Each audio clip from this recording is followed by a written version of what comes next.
Their main source of income is through their rates, but they have other ways of, they do have investments, they do invest in properties and their assets, they have an asset base that they build up, but their main source of income is through the rates.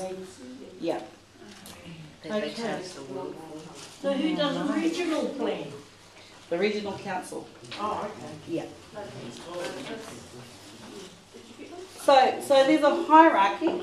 Okay, we talked about the long-term council community plan. That's pretty much, you know, all you, I'm not saying all you need to know, but for you to get an understanding of what the Local Government Act is about, that's pretty much it in a nutshell. They develop your LTCCP. It's a 10-year plan and it has a 3 years review. Gayleen Roberts actually has quite a lot to do with local long-term council community plans. She played an active part on behalf of her hapu in engaging in this process as well. So, and Gayleen, did you find it effective in regards to your hapu's participation? Yep, because if you didn't participate then you didn't get it. Yeah, you missed out. Pretty much that's it in a nutshell, whānau. If you're not there, you can't influence how they dish up the pūtea. That's right. Because if it's not there, you've got to wait another 10 years unless you can slip in through the review process. Do you know when's the next 10 year? Do we have to wait another 5 years? Yeah, no, if you miss the 10-year plan, the only time you can come in is in the 3-year review. So other in the regional council, they'll be going through their review process pretty shortly, I'd say, if they haven't already done it. And then they'll propose, when that 10-year plan is up, then they'll propose a new one. And that's when they start the consultation all over again. They do a consultation process under the review, under the 3-year review, but it's not as consultative and it's not as engaging as if they were developing a new plan. It is only a small window of opportunity. Okay. In regards to the constitutional position of local government, well, we said earlier, you know, when we talked about the Constitution of New Zealand, it does not have a constitutional, there is no act apart from the functions that sets local authorities up in regards to a constitution. That's why everything happens ad hocly.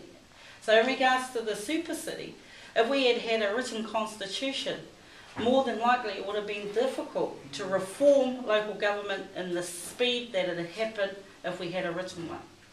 Because we don't have a written one, and because there isn't, the local government doesn't have a constitutional framework, it's actually easy for people to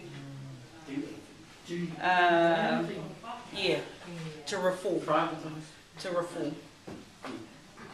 Whatever that means. Hey.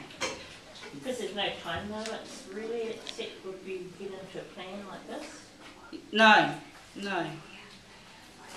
So again, what we talked about in regards to conventions, our unwritten constitution, in regards to central government, that is what manages, central government is what manages local government. So the ministry that is responsible for local government is the Ministry of Environment. Okay? And through the Ministry of Environment, there is a national policy statement.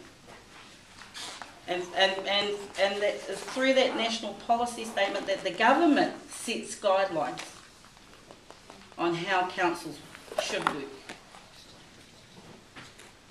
Unless it's a national standard, and we don't have too many of them, I think only for electricity and electricity. They're looking at a national standard for water. A national standard is similar to a plan. When you have a regional plan, a plan equates to law. Okay? So it's important to also participate in that process. Because the plan is the council's law. That is their regulatory instrument that guides them. That's the plan. Okay? Okay. Now I do want to talk about the sections that deal with Māori in the local government. The Local Government Act contains a number of provisions that relate specifically to Māori. These are largely contained in Part 6 of the Act and relate primarily to Māori participation in decision making. Part 2 of the Act outlines the purpose of local government and the role and powers of local authorities, which I'd mentioned earlier. Section 14 outlines principles relating to local authorities. In performing its role, a local authority must act in accordance with the following principles. A local authority should provide opportunities. This is under the Local Government Act, and this is Section 14. So I'll rub this out.